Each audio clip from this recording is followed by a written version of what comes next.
Boa tarde. O Supremo Tribunal Federal decidiu que a União deve fornecer medicamento para tratamento de criança com doença rara. Esse é um exemplo de muitos casos que vão parar na Justiça. O Poder Judiciário é provocado a se manifestar para garantir o acesso da população a tratamentos e medicamentos. Eu sou Rafaela Vivas e no Jornal da Justiça de hoje vamos falar sobre a atuação do Poder Judiciário na garantia do acesso à saúde. Agora vamos conferir outros destaques do dia. Ministro Dias Toffoli do Supremo Tribunal Federal anula provas da Operação Lava Jato e diz que condenação do presidente Lula foi o maior erro judiciário da história do país. Com a autorização da Justiça, a Polícia Federal faz operação para aprofundar as investigações sobre o bloqueio de rodovias federais após as eleições presidenciais de 2022. E ainda, Superior Tribunal de Justiça mantém a anulação do Tribunal do Júri, que condenou réus do caso da Boate Kiss.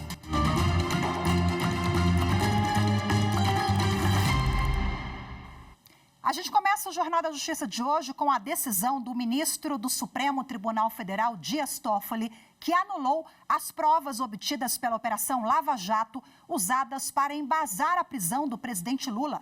A decisão de 135 páginas foi tomada em resposta à reclamação apresentada ao Supremo pela defesa de Lula.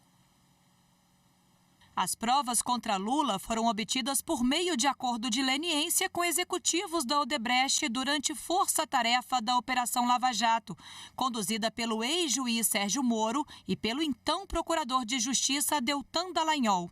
O ministro Dias Toffoli declarou que as provas foram uma armação, fruto de um projeto de poder de determinados agentes públicos em seu objetivo de conquista do Estado por meios aparentemente legais, mas com métodos e ações contrários à lei. Para o ministro, é possível concluir que a prisão do reclamante Luiz Inácio Lula da Silva é um dos maiores erros judiciários da história do país. O ministro Dias Toffoli determinou ainda que a Justiça de Curitiba apresente no prazo de 10 dias todos os documentos referentes ao acordo de leniência da Odebrecht. Além disso, intima os representantes da empresa a se manifestarem caso haja interesse. E, por fim, a Advocacia Geral da União para apurar possíveis danos causados pelos agentes ao reclamante, em virtude da prática dos atos ilegais.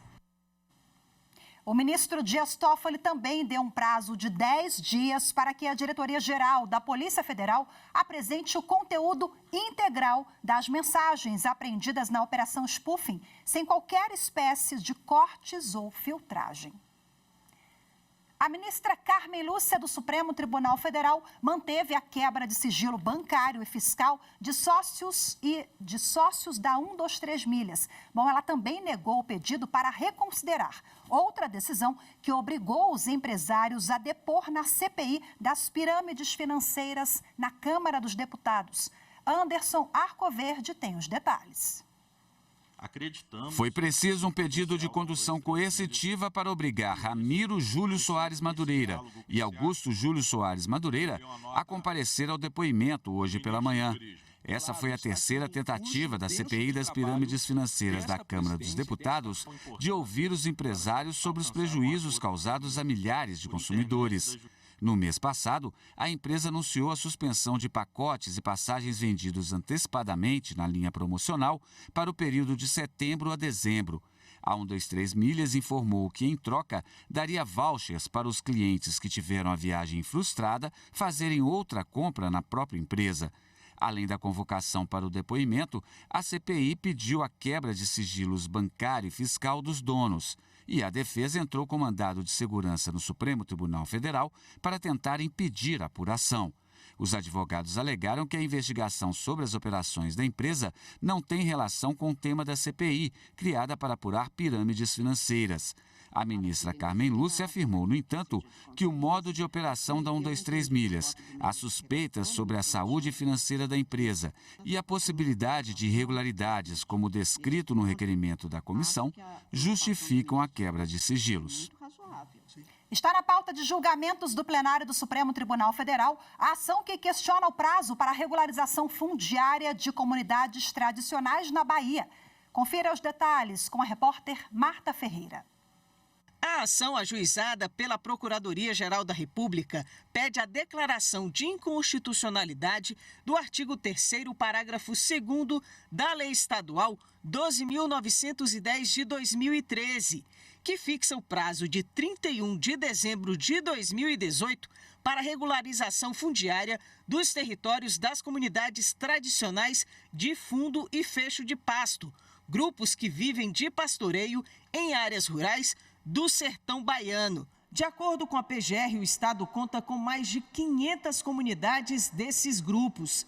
Dados oficiais apontam que cerca de 11 mil famílias vivem nessas áreas, mas para a articulação estadual de fundos e fechos de pasto, são mais de 17 mil famílias em 42 municípios. Assim, segundo a ação, não é possível afirmar com exatidão o número dessas comunidades, tendo em vista o longo período de invisibilidade, isolamento e desinformação que viveram. A PGR alega ainda que tais comunidades começaram a sofrer intensa e constante pressão de fazendeiros interessados na apropriação de suas terras, agravando os conflitos agrários na região. Acrescenta que os direitos dessas comunidades estão previstos no artigo 215 da Constituição Federal, segundo o qual deve ser garantido o amplo exercício de direitos culturais. A relatora da ação é a presidente do STF, ministra Rosa Weber. A Polícia Federal e o Ministério Público Federal investigam corrupção em compra de oxigênio e omissão de socorro aos Yanomami. A suspeita envolve o Distrito Sanitário Especial Indígena Yanomami, em Roraima, e duas empresas fornecedoras de equipamentos de saúde. Os 10 mandados de busca e apreensão expedidos pela Justiça têm como alvo ex-servidores do Distrito Sanitário Yanomami e os donos das empresas. A falta de cilindros de oxigênio é apontada como uma das causas de morte entre indígenas que precisaram de atendimento de urgência por causa da desnutrição e de outras doenças graves. Maior território indígena do Brasil, a terra Yanomami está em emergência sanitária desde janeiro deste ano. Em outra operação, a Polícia Federal cumpre mandados judiciais em 2 estados. O objetivo é aprofundar as investigações e a coleta de provas referentes aos financiadores de movimentos que bloquearam rodovias federais após as eleições presidenciais de 2022. A narração é de Rossini Gomes. A operação começou nas primeiras horas da manhã. Foram cumpridos 10 mandados de busca e apreensão nos municípios de Pontes e Lacerda, em Mato Grosso, e em Campo Grande, capital do Mato Grosso do Sul. A Polícia Federal quer identificar e responsabilizar os líderes e financiadores dos atos antidemocráticos ocorridos após as eleições, quando manifestantes bloquearam a BR-174 e agrediram os motoristas que tentaram passar. Os investigados podem responder por constrangimento ilegal, incitação ao crime, lesão corporal, associação criminosa e abolição violenta do Estado Democrático. Essas penas, somadas, passam de 13 anos de prisão. A seguir, Supremo Tribunal Federal decide que a União deve fornecer medicamento para tratamento de criança com doença rara. As informações em instantes, voltamos já.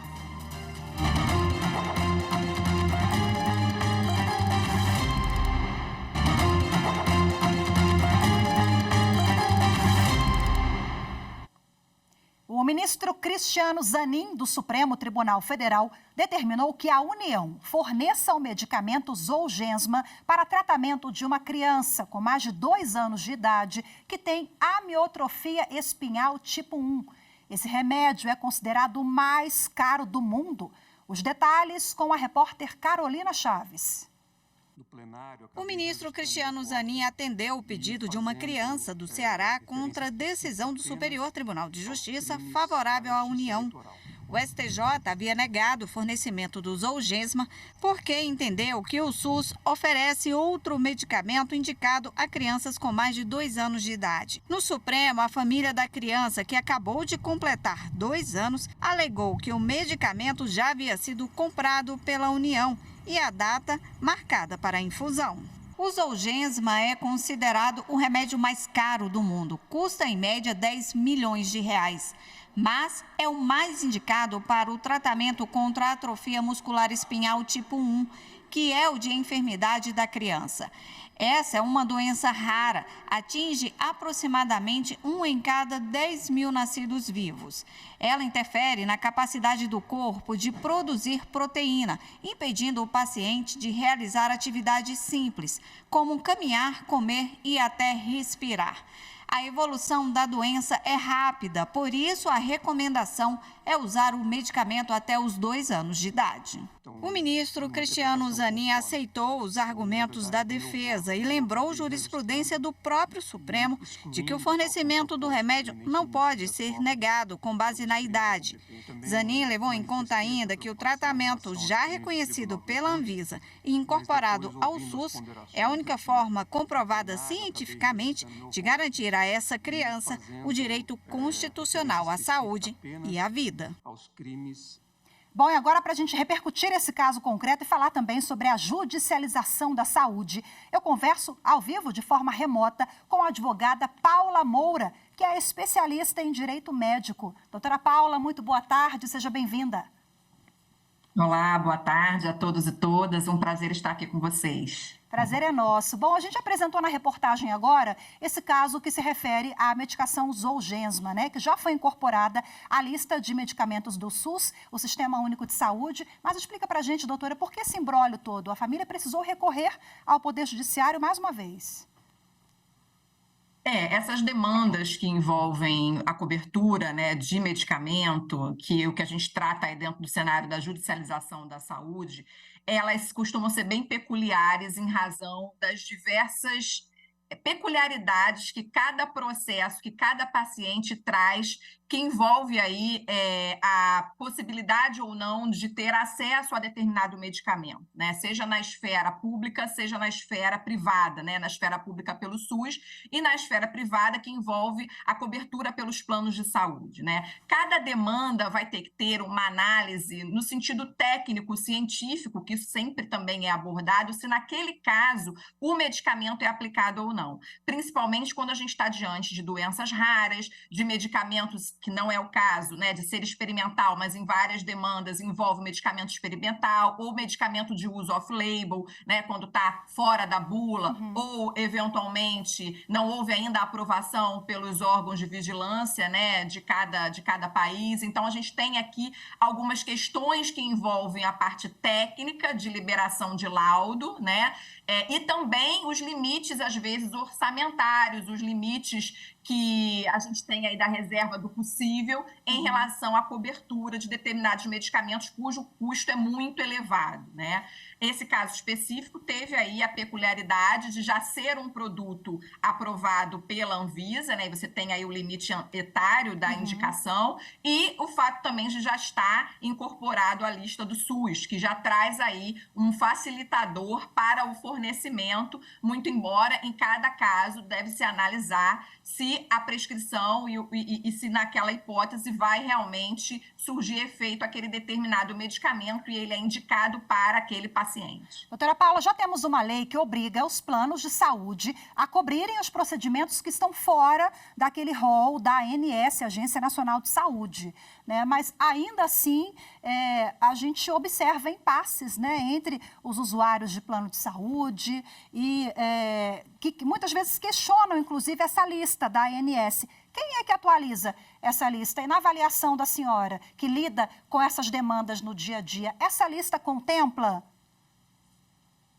A gente tem aí um grande complicador no sentido da atualização das listas, porque ela que vai aí direcionar a cobertura de determinados exames ou tratamentos de saúde, né? E aí a gente tem a Agência Nacional de Saúde, a ANS, que vai trazer aí essa lista que ela sofre uma atualização, e existe todo um procedimento para a atualização dessa lista, mas que a gente sabe que as demandas em termos de novas tecnologias, novos tratamentos, né, descobertas, aí às vezes nem sempre a lista contempla a necessidade, o que já tem de ponta em termos de tratamento para determinadas doenças, né? Então, acaba que muitas das vezes não acompanha a necessidade da população a atualização das listas, né? Seja a da ANS, seja também a por parte do próprio Rename, e a gente tem a lista, né, do SUS. Então, a gente precisa aí ter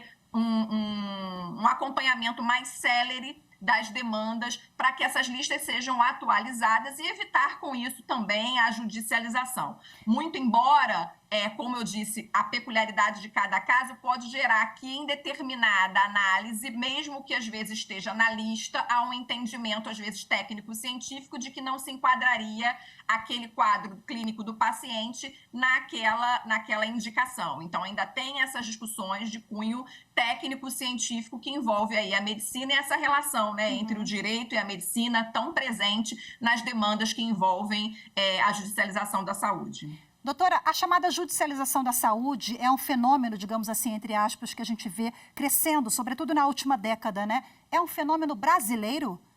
Ou em outros países nós também temos esse cenário semelhante do cidadão bater a porta do Poder Judiciário para conseguir um medicamento, um leito, ou acelerar ali o trâmite em um atendimento, uma cirurgia? Eu não posso falar de forma tão assim ampla de todos os países, mas aqui eu vou trazer um pouquinho a realidade de Portugal, por exemplo, que é o ordenamento que eu mais estudei, né, em termos de comparação com o Brasil. Ele vai ter uma realidade diferente do sistema brasileiro, né? Inclusive, esse caso que envolve esse medicamento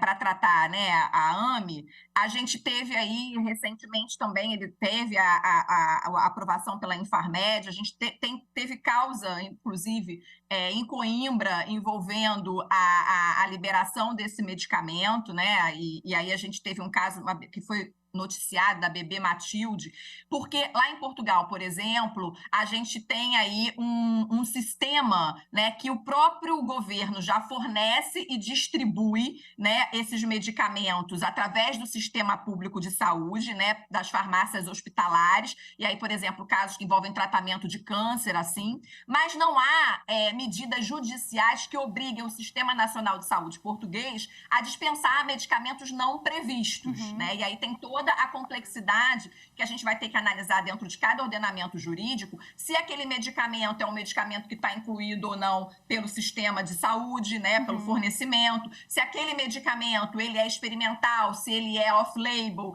né, se já é um medicamento que foi incorporado ou não. Então, toda essa questão traz uma peculiaridade no que diz respeito às decisões que serão adotadas para a cobertura ou não de um determinado medicamento, né? Então, existem requisitos, por exemplo, em Portugal, muito restritos para que seja dispensado determinado medicamento, né? Eles não vão ultrapassar, né, aqueles critérios já bem definidos, principalmente quando se trata de medicamento on-label, né? Então, são os medicamentos que são lá as hipóteses que estão previstas lá na bula, diferente do off-label, né? Mas então, é claro que cada caso é um caso. Claro que cada caso é um caso, né, doutora? Mas aqui no Brasil, o Poder Judiciário tem sido bem sensível a essas questões. Até me recordo ao argumento do ministro Zanin, agora nesse caso concreto do Zolgensma, ele fala, olha, saúde é um dever do Estado, né? Emprestar a saúde é um direito à vida, envolve a vida, algo muito maior, né? Doutora, esse assunto rende, né? Ficaremos aqui mais um tempão conversando. Infelizmente, o nosso tempo é curto. Eu quero agradecer muito a sua participação, Paula Moura, ao vivo, aqui conosco. Boa tarde para a senhora, viu? que agradeço. Obrigada a todos. Espero que essas demandas aí tenham êxito, né, para garantir o direito à saúde, mas ponderando em cada caso concreto. Obrigada. Perfeito. Muito obrigada mais uma vez. Tchau, tchau. Em Mato Grosso, integrantes da Comissão de Enfrentamento ao Assédio participam de Círculo de Paz. As informações e os detalhes, essas e outras notícias em instantes. Voltamos já já.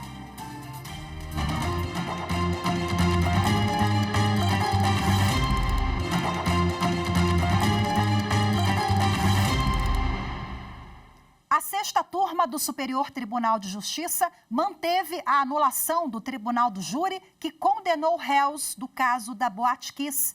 Mais informações na reportagem de Jéssica Castro. Por maioria de votos, o colegiado negou o provimento ao recurso especial do Ministério Público do Rio Grande do Sul e manteve, assim, a anulação da decisão do Tribunal do Júri, que condenou 4 réus pela tragédia da Boate Kiss. O incêndio na casa de shows causou a morte de 242 pessoas e deixou outras 636 feridas. Em dezembro de 2021, o Tribunal do Júri condenou 4 réus com penas entre 18 e mais de 22 anos de reclusão. Mas o Tribunal de Justiça do Rio Grande do Sul anulou o júri por 4 motivos principais: irregularidades na escolha dos jurados, inclusive com a realização de um sorteio fora do prazo previsto pelo Código de Processo Penal, realização durante a sessão de julgamento de uma reunião reservada entre o juiz-presidente do júri e os jurados, sem a participação das defesas ou do Ministério Público, ilegalidades na elaboração dos quesitos e suposta inovação da acusação na fase de réplica. Em junho, o relator no STJ, ministro Rogério Schietti Cruz, votou pelo provimento do recurso do Ministério Público Estadual para que fosse restabelecida a decisão do júri. Segundo ele, as defesas dos réus não demonstraram o prejuízo concreto que teriam sofrido, o que impediria o reconhecimento de nulidades. Outras nulidades mencionadas pelos advogados, segundo o ministro, também teriam sido atingidas pela preclusão. O julgamento foi suspenso após pedido de vista de 2 ministros. Na retomada do julgamento, o ministro Antônio Saldanha Palheiro foi o primeiro a votar de forma divergente ao relator, pontuando que, em se tratando de tribunal do júri, cujo julgamento é feito por juízes leigos, quanto mais controvertido for o processo, maior deve ser o cuidado na observância da legalidade estrita. O ministro pontuou, entre outros argumentos, que o procedimento de sorteio dos jurados não observou o que define o Código de Processo Penal e explicou ainda que houve risco de influência do juiz-presidente na reunião reservada com os jurados, ainda que de forma não proposital. Com diferentes fundamentos, a maioria dos ministros da sexta turma acompanhou a divergência e decidiu pela anulação do júri. A ministra do Tribunal Superior Eleitoral, Edilene Lobo, participou do primeiro Seminário Nacional de Legisladoras. O encontro foi realizado pela União Nacional dos Legisladores e Legislativos Estaduais e pela Assembleia Legislativa do Maranhão. A reportagem é de Rimac Souto.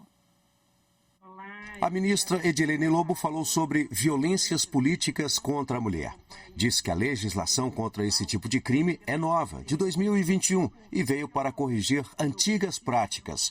A ministra também destacou a importância dessa lei se tornar cada vez mais conhecida. Eu vou repetir os verbos, porque uma das sugestões que eu gostaria de apresentar unânime a cada uma das mulheres legisladoras aqui presentes é que nós cuidemos de difundir cada vez mais esses verbos para a prevenção e para a denúncia posterior e punição dos agressores. Edilene Lobo reforçou que o TSE vem atuando contra a prática da violência política contra a mulher. A ministra lembrou que é necessário denunciar esse tipo de crime. Como a Justiça Eleitoral ela não pode agir de ofício, que é agir sem que venha a ação judicial, é fundamental que as pessoas saibam da conduta, como é que sucede a conduta irregular, para que as pessoas possam oferecer as denúncias, procurar o Ministério Público. Se for candidata, ela candidata pode mover ação judicial, cobrar do partido, da coligação ou da federação que tome providências, buscar as ouvidorias da mulher nos tribunais regionais eleitorais, procurar auxílio nas câmaras legislativas, enfim. Nós precisamos denunciar para que essa conduta chegue aos órgãos que vão poder aplicar a lei. A ministra Edilene Lobo também foi homenageada durante o lançamento do programa Esperança Garcia, Trajetórias Negras na Advocacia Pública Nacional, promovido pela Advocacia Geral da União e o Ministério da Igualdade Racial. O programa é uma estratégia para diminuir desigualdades na ocupação de espaços na advocacia pública por pessoas negras, além de incentivar a participação nos concursos públicos, fortalecer e valorizar políticas de ações afirmativas. Em Mato Grosso, integrantes da Comissão de Prevenção e Enfrentamento do Assédio e da Discriminação no âmbito do Poder Judiciário participaram de círculos de paz. A ação faz parte da campanha permanente da comissão para prevenir situações de assédio e também promover a capacitação dos servidores quando o assunto é acolhimento. A reportagem é de Fernanda Fernandes. Membros de primeiro e segundo graus da Comissão de Prevenção e Enfrentamento do Assédio Moral, do Assédio Sexual e da Discriminação do Poder Judiciário de Mato Grosso participaram de mais um círculo de construção de paz realizado pelo Núcleo Gestor da Justiça Restaurativa. O processo, que busca a reflexão, o autoconhecimento e a harmonia entre as relações, vai auxiliar o trabalho do grupo na campanha permanente na Justiça Estadual de prevenção a qualquer tipo de assédio no ambiente de trabalho. E para isso, são fundamentais o diálogo e a escuta ativa, que também são propostas da prática restaurativa. É uma oportunidade que você tem de falar, ser escutado, né, e ouvir outras histórias que aliviam. Você fala, nossa, tem pessoas que passam por situações diferentes, ou tem mais dores ou menos dores, então é uma sensação assim, as pessoas saem mais aliviadas, porque é um momento que você transborda os sentimentos e se sente acolhido. Foi um momento de autoaprendizagem e de partilha e de ouvir o outro. Então, assim, são